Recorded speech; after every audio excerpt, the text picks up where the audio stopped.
Du 25 au 26 novembre, Camtel organise une rencontre avec les parties prenantes du secteur des communications électroniques au Palais des Congrès à Yaoundé sur le thème Camtel au service des opérateurs et pour la transformation numérique du Cameroun.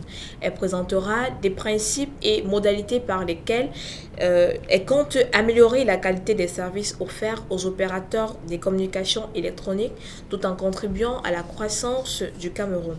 Cette édition sera sous le copatronat du ministre des Postes et télécommunications et du ministre de la décentralisation. Et comme partie prenante du secteur de communication électronique, nous avons le docteur Dalvarez Goudio, entrepreneur, promoteur de PK Money Frikacoin.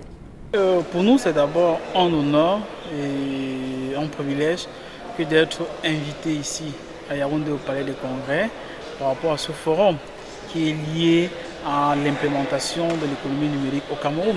Et nous sommes d'autant plus ravis qu'il y a de cela environ 2 ans, nous avons proposé cela à l'État du Cameroun à travers notre ministre de tutelle qui est ministre des Postes et des Télécommunications lors du sommet de l'économie numérique qui concernait la communauté des États de l'Afrique centrale, c'est toujours ici à Yaoundé.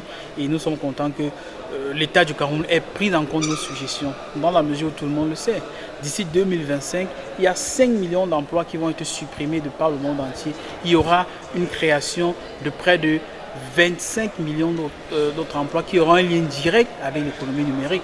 Et dans les pays où on a implémenté cela, l'on remarque que la plus-value que l'économie numérique apporte dans la société, que ce soit dans l'aspect de l'économie, lié à l'agriculture, la télémédecine ou même à l'éducation. Et le Cameroun ne pourrait pas rester en laisse, le Cameroun ne pourrait pas rester en arrière.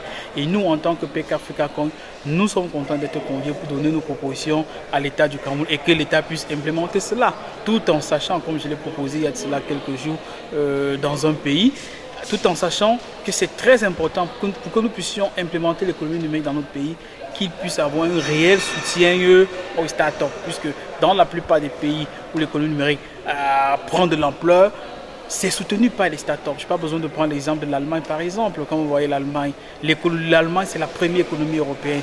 Alors que la plupart des industries qui font la puissance de l'Allemagne, ce sont des petites et moyennes entreprises. Ce n'est pas forcément les très grandes entreprises. Pourquoi? Parce que l'État allemand, l'État fédéral allemand a pris les dispositions pour soutenir les petites entreprises qui sont en train d'innover dans les secteurs. Nous sommes convaincus que l'État du Cameroun pourra implémenter ce type de mesures pour les start-up tels que PK Frikacoin. Mais au-delà, quand même, regardez plus loin. Car PK Frikacoin a participé à créer la première blockchain africaine qui est Cori.biz, sur lesquels beaucoup de personnes font des opérations aujourd'hui. Et la blockchain peut sérieusement participer à faciliter les transferts d'argent sur le continent africain à des coûts extrêmement amoindris. C'est un principe qui est déjà appliqué par un certain nombre de banques de par le monde entier. C'est une technologie que nous apportons en Afrique et nous exhortons les États africains à implémenter aussi cela, car cela est utile ailleurs et nous ne devons pas rester en arrière comme nous l'avons été sur Internet et nous réveiller des décennies plus tard étant déjà beaucoup dépassé. C'est pourquoi nous sommes ravis d'être à Yaoundé et nous sommes convaincus que tout au long des travaux, tout au long de cette semaine, nous allons donner le meilleur de nous-mêmes. Et PK Frikacoin va apporter son soutien à l'État du Cameroun pour pouvoir continuer à améliorer l'implémentation de l'économie numérique au Cameroun en particulier et en Afrique en général.